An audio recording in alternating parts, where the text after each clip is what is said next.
श्री राधे, जय श्री राधे, जय श्री कृष्ण, नारायण नारायण। देवर्षि नारद जी महाराज का पावन चरित्र है। देवर्षि नारद जी महाराज के गांव में संत पधारे थे। संतों ने सत्संग किया और सत्संग करके फिर संत लोग जब पधार गए, देवर्षि नारद जी की क्या स्थिति हुई है। चातुर्मास समाप्त भयो मुनि चालन लागे, रोयो है अति दीन दयालु मुनिन के आगे। करुणा की न कृपालु प्रेम ते पास बुलायो, प्रेम प्रकाशक मधुर कृष्ण कीर्तन करवायो। कृष्ण कीर्तन कर तुई भव को भय भागने लग्यो, प्रेम हृदय जागने लग्यो, गृह बंधन लागने लग्यो। जय जय श्यामा जय जय श्याम, जय जय श्री वृंदावन धाम। राम राम राम राम। ज्ञानं गुह्यतमं यत्तद् साक्षात् भगवतोदितं, अनुभवोचन गमिष्यन्तः कृपया दीनवत्सलाः। उन दीनवत्सल मुनियों ने जाते समय मेरे ऊपर कृपा करके उस गुह्यतम ज्ञान का मुझे उपदेश दिया जो साक्षात श्री भगवान के ही मुख से किया हुआ है। दैव की कैसी कुत्सित क्रीड़ा है, प्रारब्ध की कैसी विचित्र विडंबना है, जिनसे हम एक क्षण भी पृथक नहीं होना चाहते, वे हमें हठात छोड़ करके सदा के लिए चले जाते हैं। और जिनके पास हम पल भर भी रहना नहीं चाहते, उनके साथ आयु भर रहना पड़ता है। जिनको समीप रखना चाहते हैं, वे हजारों कोस दूर पर रहते हैं। और जिससे सदा दूर रहना चाहते हैं, वे हमारी छाती पर ही दाग दलते रहते हैं। तो ब्रह्मचारी जी की जो है लेखनी बड़ी विचित्र है। बोले जिनसे हम दूर रहना चाहते हैं, वे सदा हमारी छाती पे ही दाल दलते रहते हैं। प्रिय संयोग में ही दुखद वियोग छिपा हुआ रहता है। जिसके साथ हम ज़्यादा रहना चाहते हैं, उसका जब वियोग होता है, वो जब चला जाता है तो फिर दुख होता है। वह कहीं से आता नहीं, जो वियोग है वो कहीं से आता नहीं। जैसे जर शरीर में ही रहता है, वह बाहर से नहीं आता। समय आने पर आहार विहार में उल्ट फेर होने से अर्थात व्यतिक्रम होने से अवसर पाकर प्रकट हो जाता है। बीमारी कहीं बाहर से थोड़ी आती है, शरीर में ही प्रकट हो जाती है जब हम खान पान ठीक नहीं रखते, आहार विहार में संयम नहीं रखते। इसी प्रकार संयोग से सटा हुआ उसके साथ ही वियोग भी रहता है। पहले तो वह भोला भाला बना कछुए की भांति चुपचाप बैठा रहता है। जहाँ संयोग की अवधि समाप्त हुई, संयोग सुख देकर निवृत्त हुआ कि वियोग अपना पैर फैलाता है। नारद जी के समाधिस्थ से हो जाने पर व्यास जी समझ गए कि अब वियोग की कथा आरंभ होगी। अतः अपने को संभाल कर बड़ी सावधानी से, बड़ी उत्सुकता के साथ व्यास जी ने पूछा, हाँ तो भगवान फिर क्या हुआ? निराशा के स्वर में नारद जी कहने लगे, फिर क्या हुआ व्यास जी, जो होना था वही हुआ। राजा किसके पावने, जोगी किसके मीत। ये बैरागी किन्हीं के होते थोड़े ही हैं। जब ये अपने सगे संबंधियों को छोड़ आए तो अन्य लोगों की मोह ममता तो इन्हें होने ही क्यों लगी। ऐसे अन्य लोगों से प्रीति करके पीछे मनुष्य के हाथों पश्चाताप ही लगता है। जैसे गेहूं जौ के फूस में आग लगाकर तापे, थोड़ी देर तो उससे बड़ा सुख मिलता है, किंतु क्षण भर में वह अग्नि बुझ जाती है। उसके कोयले तो होते नहीं, जैसे नीम बबूल की लकड़ी के होते हैं, तनिक देर जला और समाप्त। इसी तरह का प्रेम इन परदेशियों के साथ का है। सुख तो क्षण भर ही देते हैं, किंतु दुख में जीवन भर जलाते रहते हैं। परदेशी की प्रीति फूस को तापनु, दियो कलेजो काढ़ हुयो नहीं आपनु। 4 मास समाप्त हो गए, चौमासा बीत गया। शरद की पूर्णिमा का निर्मल प्रकाश फैल गया। क्वार बीतने पर कार्तिक लगा। अब महात्माओं के डेरे उठने का समय आ गया। साधु मंडली में चलने की चर्चा आरंभ हुई। सभी का चित्त चंचल हो उठा। आनंद के सागर में एक वियोग की हिलोर ही आ गई। उसने समस्त आश्रम में एक निराशा की सी घटा घेर दी। अब कथा कीर्तन में पहले जैसा आनंद न आता। जब मैंने सुना कि ये महात्मा तो अब चले जाने वाले हैं, तब तो मेरे दुख का ठिकाना नहीं रहा। मैं किंग कर्तव्य विमूढ़ हो गया। मैं समझे बैठा था अब ये सब महात्मा यहीं रहेंगे। अब क्या करूं, हाय मेरे भाग्य फूट गए। मेरे ही दुर्भाग्य के कारण ये महात्मा यहाँ से जा रहे हैं। राम राम। अब जब भी उन महात्माओं को देखता मेरा हृदय भर आता। आंखों में अपने आप ही आंसू आने लगते। हृदय की विचित्र दशा थी। जैसे कोई गीले कपड़े को निचोड़ता है, वैसे ही भीतर मेरा मन ऐंठने लगा। हृदय में धड़कन सी होती। संपूर्ण संसार सुना सुना सा प्रतीत होने लगा, क्योंकि उन्हें देखते ही हृदय पिघलने लगता। बहुत रोकने पर भी आंसू नहीं रुकते। मेरी आँख बचाकर वे महात्मा भी मेरी ऐसी दशा देखते, किंतु वे भी कुछ कहते नहीं थे। अब निश्चय हो गया कि कल यहाँ से डेरा उठ जाएगा। आज मेरी व्याकुलता पराकाष्ठा पर पहुँच गई थी। मैं एकांत में जाकर खूब रोया, रोता ही रहा। रोते रोते जब कुछ हृदय हल्का हुआ तो आश्रम में आया। आज मेरा वहाँ मन नहीं लगता था, जहाँ वो संत लोग रहते थे, भजन कीर्तन करते थे। प्रत्येक वस्तु जो मुझे पहले सुख देती थी, अब काटने को दौड़ने लगी। मैंने निश्चय कर लिया, चाहे जो हो मैं इन महात्मा के साथ साथ ही जाऊंगा।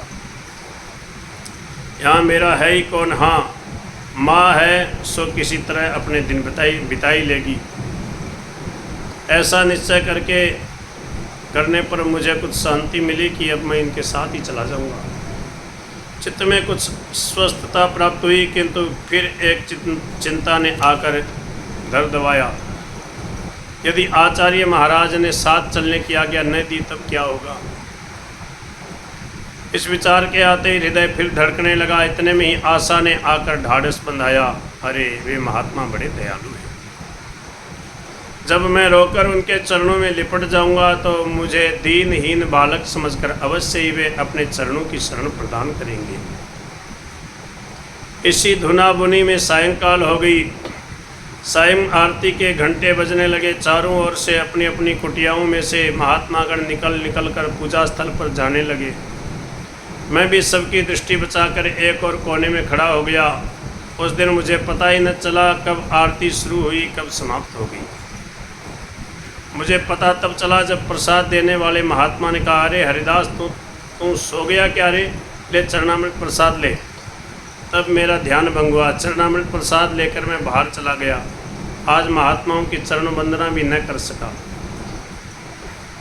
मेरे मन में द्वंद्व युद्ध हो रहा था। इच्छा नहीं होती थी आज महात्माओं की चरण सेवा के लिए चलूं, क्योंकि मैं अपना साहस खो चुका था, बच्चा ही ठहरा। मैं सोचने लगा महाराज जी के सामने मैं अपने को रोक न सकूँगा, फिर भी मन नहीं मानता था। आज ही तो अंतिम दिन है, पता नहीं कल क्या हो। वे मुझे चरणों में रखें या पृथक कर दें, यही सोचता रहा। अंत में मैंने महाराज जी के समीप जाना ही निश्चय किया, जाना ही स्थिर किया। आज कुछ अन्य दिनों की अपेक्षा विलंब हो गया था। मैं पैर दबाकर धीरे धीरे महात्मा जी के आसन के समीप गया। वे कुछ झपकी सी ले रहे थे। धीरे से जाकर मैं तलवों में घी मलने लगा।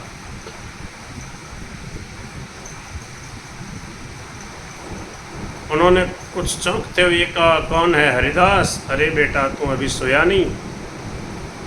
मैं कुछ भी नहीं बोला और चरणों में घृत मलता ही रहा। चरणों के स्पर्श मात्र से मेरा हृदय भर आया और आंखों में आंसू बहने लगे। जब गरम गरम आंसुओं के बिंदु उनके चरणार बिंदु पर पड़े तो वे फिर चौंके और बोले, अरे हरिदास तू रो रहा है क्या? बस महाराज का इतना कहना था कि मेरी हिचकियाँ बंध गई। मैं उच्च स्वर में फूट फूट के रोने लगा। मुझे इस भांति रोते देखकर वे दयालु मुनि उठकर बैठ गए। मेरे सिर पर अपना सुखद शीतल कर कमल फेरते हुए बोले, अरे हरिदास तू तो बड़ा पागल लड़का है, क्यों रोता है बेटा। फिर उन्होंने पुचकारा और कहा, बता क्या बात है। मेरा तो गला भरा हुआ था, मुझसे कुछ बोला नहीं जाता था, रोने के सिवाय और कुछ कहने में मैं नितांत असमर्थ था। मेरा रुदन सुनकर और भी 10-20 महात्मा आ गए। कोई कहने लगा, महाराज जी बड़ा सुशील लड़का है, इसे ले चलिए। कोई कहता, महाराज जी यह आपसे बड़ा स्नेह करता, आपके बिना यह रह नहीं सकता। महाराज जी कुछ भी न बोले। वे बार बार मेरे शरीर पे हाथ फेर रहे थे और पूछ रहे थे, तुम बता मुझे, तुझे क्या कष्ट है, तुम रोता क्यों है। अरे भाई, हम तो तुझे बड़ा अच्छा समझते थे, तू तो ऐसा रोता है जैसे कोई लड़की हो। जब वे बार बार यही प्रश्न करने लगे तो मैंने अपनी संपूर्ण शक्ति लगाकर इतना ही कहा, महाराज जी कल आप चले जाएंगे। फिर मैं बस इसके आगे कुछ भी नहीं कह सका, फिर रो पड़ा। उनका भी हृदय भरा हुआ था। अंतर इतना ही था कि वे वृद्ध थे, अपने वेग को रोकने में समर्थ थे। मैं बच्चा था, मेरा हृदय फूट पड़ता था, उसे रोकने में मैं असमर्थ हो जाता था। उन्होंने बनावटी हंसी हंसते हुए कहा, अरे भैया हम तो साधु हैं, एक स्थान पर थोड़े ही रहते हैं, एक दिन तो जाना ही है। मैंने रोते रोते कहा, तो महाराज जी मुझे साथ ले चलें। महात्मा बड़े जोर से हंसे और बोले, अब जो भिक्षा मिलती है तू उसे भी बंद करावेगा। लोग कहेंगे ये साधु गृहस्थियों के बच्चों को बहका कर ले जाते हैं। इससे साधु मात्र के प्रति लोगों के बुरे भाव हो जाएंगे। मैंने मचल कर कहा, नहीं महाराज जी मैं तो आपके बिना यहाँ रह नहीं सकता, आप न ले जाएंगे तो मैं गंगा जी में कूद पड़ूंगा। अरे राम राम। समस्त ममता बटोर कर वे मेरे सिर पर हाथ फेरते हुए बोले, अरे तुम बड़ा पागल लड़का है। देखो भैया हट नहीं किया करते हैं, तुम अभी बच्चा है, अभी समझता नहीं। तेरी माँ अब बूढ़ी हो चली है, तू ही उसका एकमात्र लड़का है, उसकी सेवा करनी चाहिए। माता पिता सबसे श्रेष्ठ तीर्थ हैं, तू यहीं रहे, फिर हम आते ही रहेंगे। जब तू बड़ा हो जाए तब चलना हमारे साथ।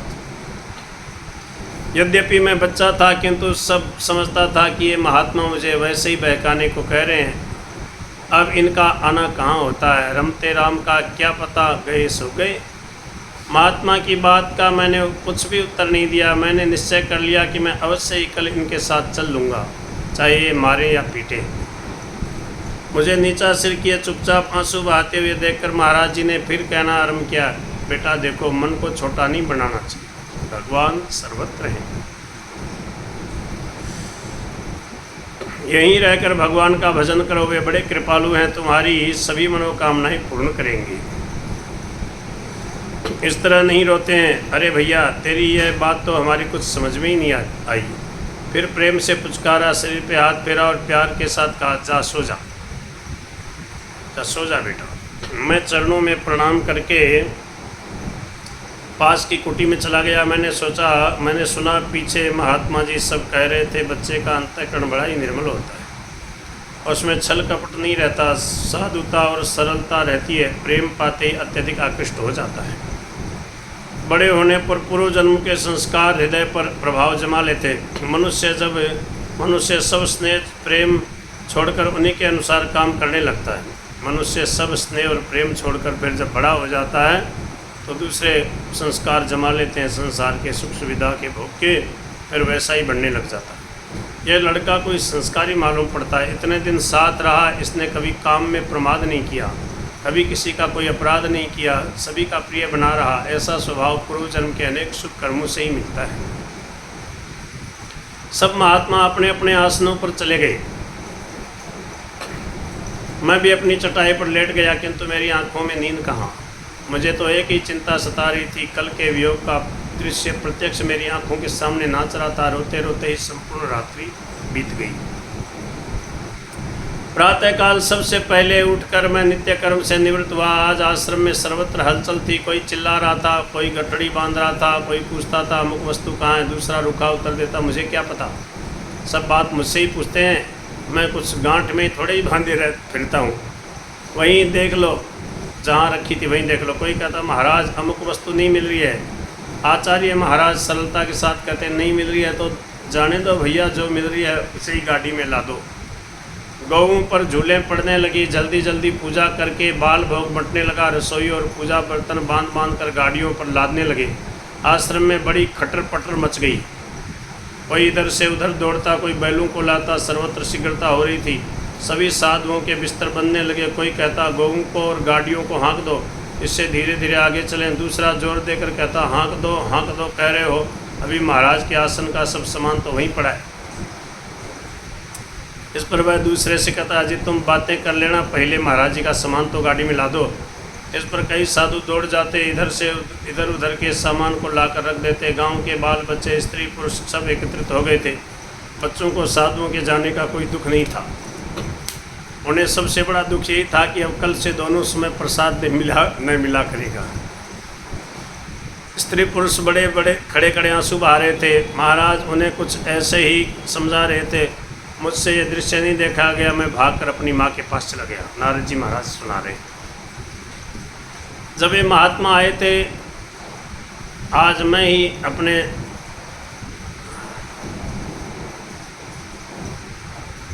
जब ये महात्मा आए थे तब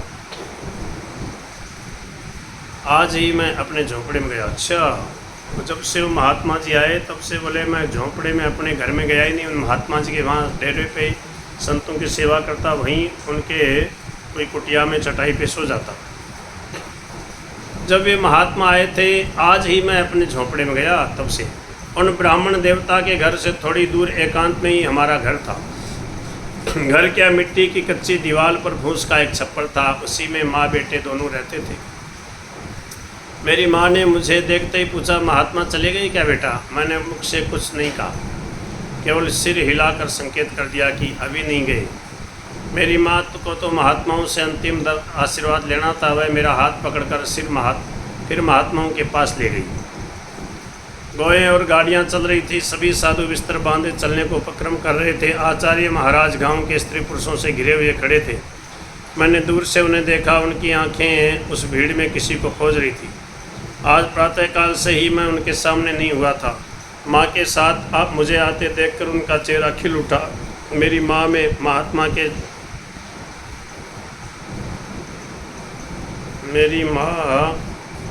मेरी माँ और मैं महात्मा जी के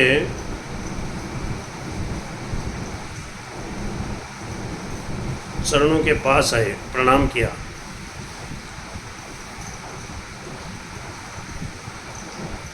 मेरी माँ ने महात्मा जी के चरण छुए। मैं माँ के पीछे उससे सटकर उसके अंचल से अपना मुंह ढककर खड़ा हो गया। मेरी माँ ने ममता के साथ कहा बेटा महात्मा जी को प्रणाम नहीं किया? मैंने वहीं से खड़े खड़े दोनों हाथ जोड़ लिए। फिर माँ ने कहा ऐसे नहीं बेटा, महात्माओं के पैर छुआ करते हैं। अरे तुझे अभी तक इतनी समझ भी नहीं। महात्मा जी ने बड़ी सरलता के साथ कहा नहीं, सब ठीक हो गया, ठीक है, सब ठीक हो जाएगा, कोई बात नहीं, ये तो रोज़ ही पैर छूता है। हमारा लड़का बड़ा सुशील है, बड़ा होनहार है, इसे बड़े प्रेम से रखना, महात्मा जी ने कहा।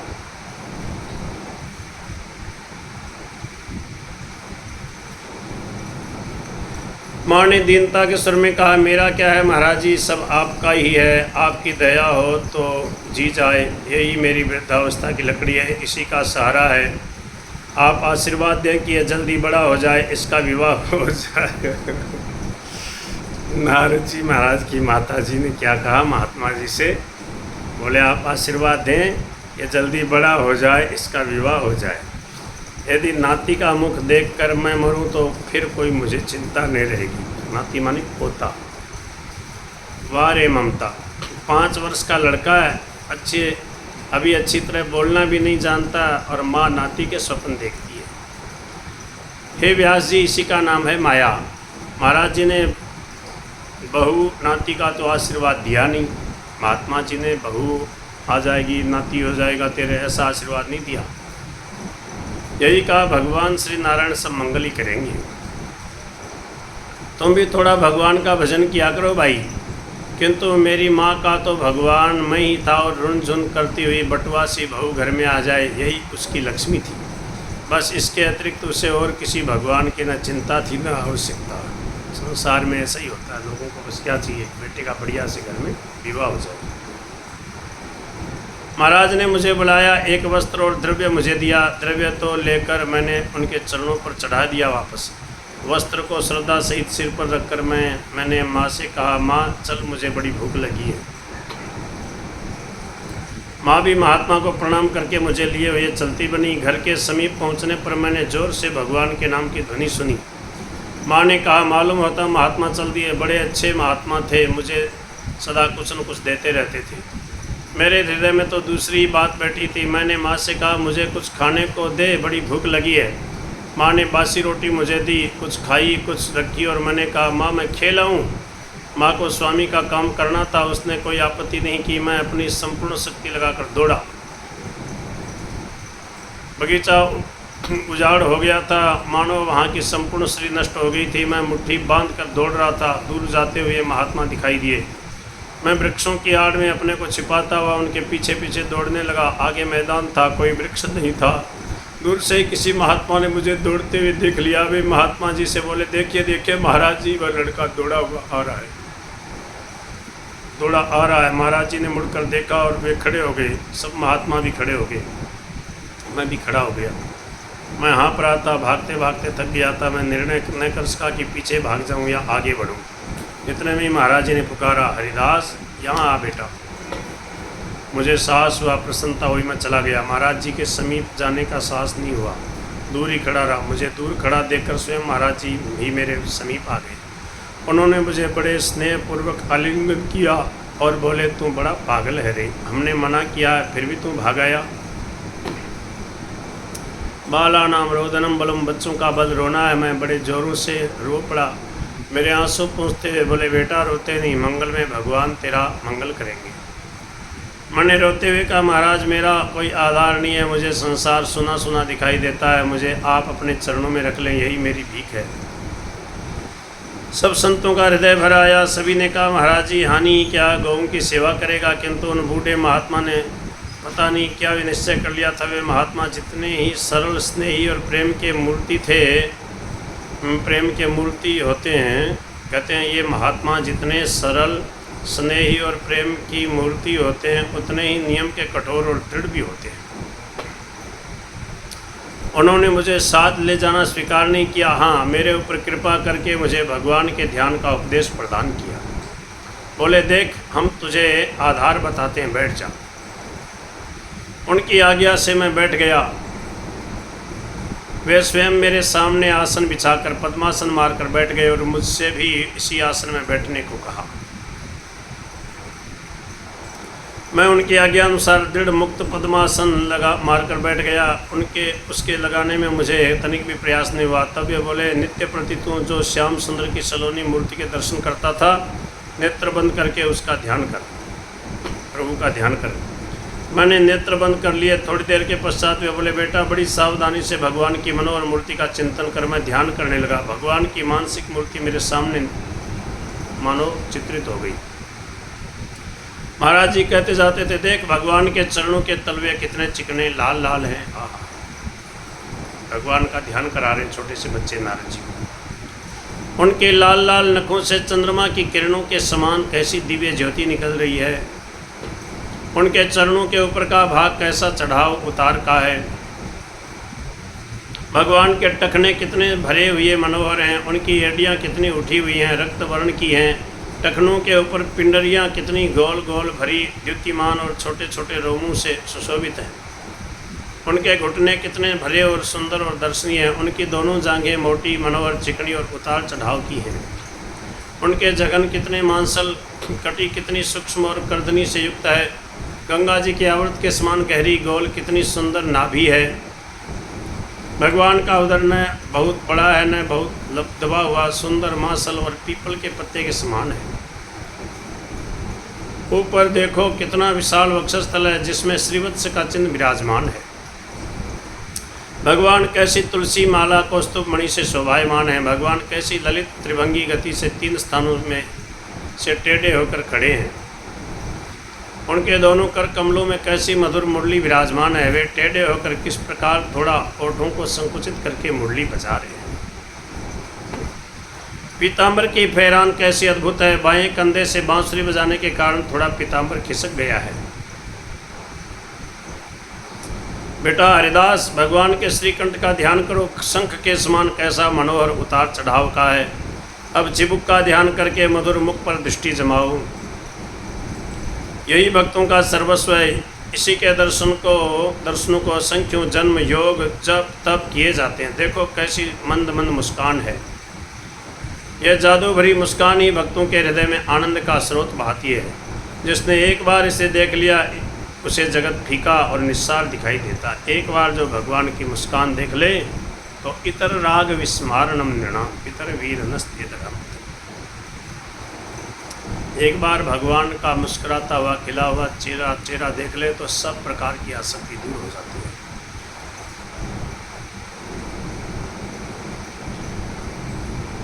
यह जादू भरी मुस्कान ही भक्तों के हृदय में आनंद का स्रोत बहाती है। जिसने एक बार इसे देख लिया उसे जगत फीका और निस्सार दिखाई देता है। ब्रज की ब्रजांगनाएं गोपियां इसी मुस्कान से मोहित होकर इस पर सदा के लिए न्यौछावर हो गई थी। दोनों ओष्ठ कितने कोमल पतले रस भरे गोल सुडोल रसीले अमृत भरे हैं। अधरामृत के स्पर्श के लिए भक्तों की सदा लालसा रहती है। अब भगवान के कमनीय गोल कपोलों को देखो, गालों को देखो कितने सुंदर हैं, जिनमें अरुण वर्ण की आवाज़ सदा छिटकती रहती है, जो सुडोल और भरे हैं।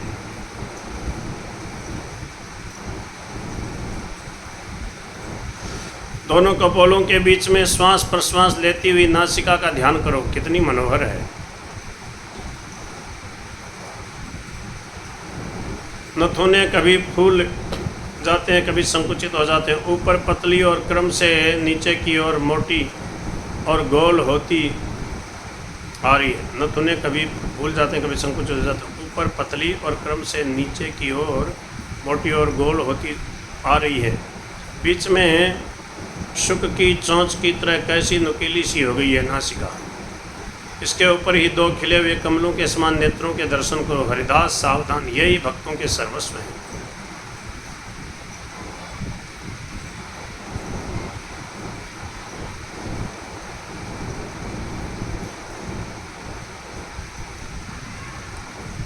भगवान के जो सुंदर नेत्र हैं, कहते हैं दो खिले हुए कमलों के समान नेत्रों के दर्शन करो। हरिदास सावधान, यही भक्तों के सर्वस्व हैं। ये बांके विशाल लाल लाल डोरों वाले काली काली गोल गोल दो पावन पुतलियों के सदन हैं, जिनकी कोरें कटीली टेढ़ी और हृदय में घुसने वाली हैं। इन नेत्रों के कटाक्षों से घायल न हो जाना। बेटा ये अमृत के कुंड हैं, आनंद के स्रोत हैं, माधुरी के सागर हैं। ये अनियारे हैं, प्यारे और सुख के सदन हैं। कानों तक फैले हुए हैं, लाल लाल गोल गट्टे वाले उठे हुए पुष्प गुच्छों से सजे कान कितने कोमल और कमनीय हैं। कमान के समान टेढ़ी है भौहें कारी कारी कितनी कुटिल किंतु प्यारी लगती हैं। नेत्रों के द्विभाषीय का काम यही करती हैं, नेत्रों के भाव को यही समझती हैं। इनके ऊपर विशाल केसर कस्तूरी के तिलक से सुशोभित मनोहर मस्तक है। चंदन की खोरी कितनी अनुपम है। काली काली घुंघराली लटें इसी पर ये लटकर कपोलों का स्पर्श कर रही हैं। लटक कर कपोलों का गालों का स्पर्श कर रही हैं। काली काली घुंघराली हल्के सटकारी प्यारी स्निग्धता से भीगी ये लटें काली नागिनियों के छोटे बच्चों के समान टेढ़ी मेढ़ी होकर विष के स्थान में अमृत का भ्रमण कर रही हैं।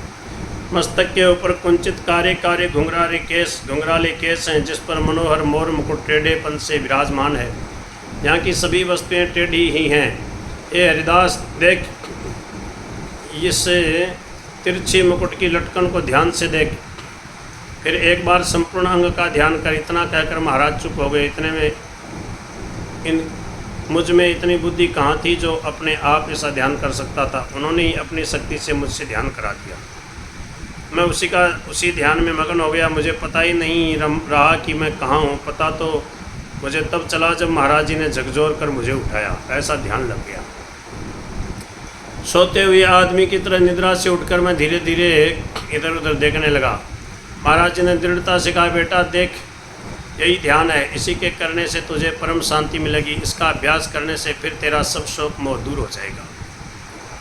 अब मैं तुझे एक सार से सार, गोपनीय से गोपनीय मंत्र और बताता हूँ। और जितने मंत्र हैं, कोई सिद्धि देने वाले हैं, कोई किसी कामना को देने वाले हैं, कोई भक्ति देने वाले हैं, कोई मुक्ति देने वाले हैं, किंतु मैं जो तुझे मंत्र बताता हूँ वह शुद्ध प्रेम को देने वाला है। इसका कोई नियम नहीं कि यहीं जपो, एकांत में जपो, बैठकर जपो, शुद्ध होकर जपो, अमुक समय में जपो, शनै शनै जपो, माला से ही जपो, गिणकर ही जपो, अकेले ही जपो, ऐसा कोई नियम नहीं है।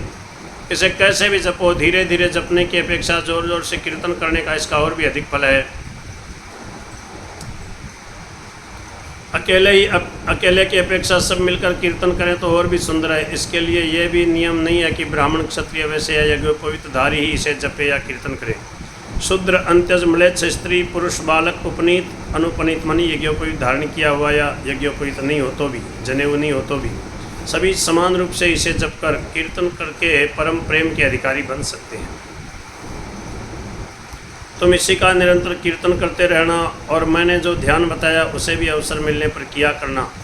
वह जो मैं नाम मंत्र बता रहा हूँ वह यह है: श्री कृष्ण गोविंद हरे मुरारी, हे नाथ नारायण वासुदेव। बस यही तुम्हारे लिए परम मंत्र है। महाराज ने इतना कहा और वे आसन उठाकर चल दिए। मैं हक्का बक्का सा रह गया। दौड़कर मैंने उनके दोनों चरण कसकर पकड़ लिए और रोते रोते उन दोनों धूली भरे चरणों को अपने असरों से भिगो दिया। उन्होंने मुझे बलपूर्वक उठाया, मेरी धूली झाड़ी, मुझे प्रेम से पुचकारा, फिर सिर पे हाथ फेरा और बिना कुछ कहे चल दिए। मैं पत्थर की मूर्ति के समान खड़ा अश्रु बहाता रहा। मेरे पलक नहीं गिरते थे, आंखें पथरा गई थी। मुझे पृथ्वी घूमती सी दिखाई देती थी, मानो वह मेरी दृष्टि से महात्माओं को अलग ले जा रही हो। जब तक महात्मा दिखते रहे मैं एकटक भाव से उन्हें ही देखता रहा। जब वे मेरी दृष्टि से ओझल हो गए तब हृदय पर पत्थर रखकर मैं उस धूल में लौट गया। संपूर्ण शरीर में वह पावन रज मल लेई, पूरे शरीर में उस धूल को लपेट लिया। फिर खड़े होकर देखा, गाड़ियों की, गऊं की उड़ती हुई धूली दिखाई दी। बड़ी देर तक उसी धूली को देखता रहा। मेरे दुर्भाग्य से उस दिन भगवान भुवन भास्कर भी बड़ी ही शीघ्रता से पश्चिम दिशा की ओर दौड़े जा रहे थे। उन्हें इतनी शीघ्रता करते देख मुझे कुछ भय भी होने लगा। बालक की ठेरा गांव से दूर आ गया था, महात्मा भी दिखाई नहीं देते थे। अतः इस दिशा को प्रणाम करके रोते रोते श्री कृष्ण गोविंद हरे मुरारी, हे नाथ नारायण वासुदेव, इसी प्रेमदाता महामंत्र का कीर्तन करते करते गांव को लौटा। अब मेरे जीवन का आधार यही एक मंत्र बन गया: श्री कृष्ण गोविंद हरे मुरारी, हे नाथ नारायण वासुदेव। निर्मोही ये संत प्यार करके अपनावे, किंतु अंत में बधिक सरिस ही छुरी चलावे। गह की मिले जब तलक रहे रस नित बरसावे, कस कहिए में छोड़ी निठुर बन के भग जावे। साधु निसंग अति प्रेम करी, जग सुख काहू नहीं लयो। तलफतई जीवन गयो, रुदन से सही रही गयो। जय जय श्यामा जय जय श्याम, जय जय श्री वृंदावन धाम।